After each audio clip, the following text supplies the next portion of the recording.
you've got a research paper to write, and your instructor said only use scholarly sources, no popular ones. Do you know the difference between the two? Cool. Well, you're in the right place. I can totally help you with that. Let's go.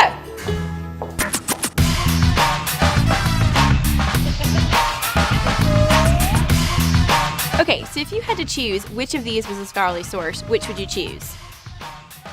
Okay, cool. You'd be right a lot of the time, but you'd also be wrong some of the time. Let's take a look at the 5 criteria for determining whether or not something is a scholarly or popular source. The 5 criteria you should use when evaluating a source are author, audience, appearance, content, and documentation. Let's check out each one.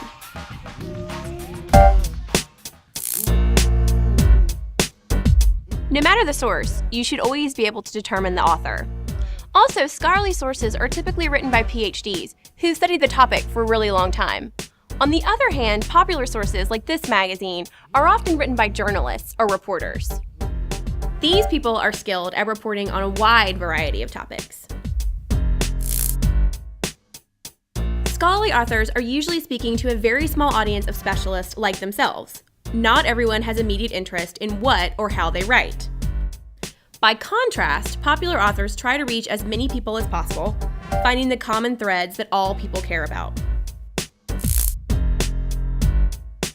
Scholarly sources don't typically have to grab the attention of their audiences. The look of them is less important than the content. Popular sources, on the other hand, have to do something to grab the attention of their audience in order to grow or keep their audience base.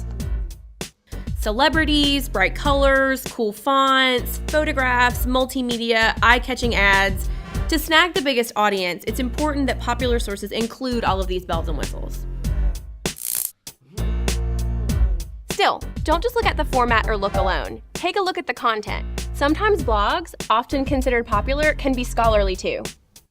Scholarly content will adopt a more neutral tone, consider multiple sides of an issue, provide convincing evidence, and include specialized vocabulary. Popular content has a much stronger entertainment component. There's often more focus on the author's opinion than neutral evidence. There are also sometimes more obvious technical errors.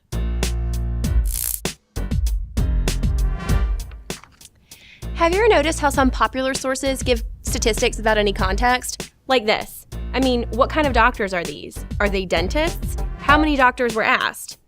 Scholarly sources provide this information so you don't have to ask these questions.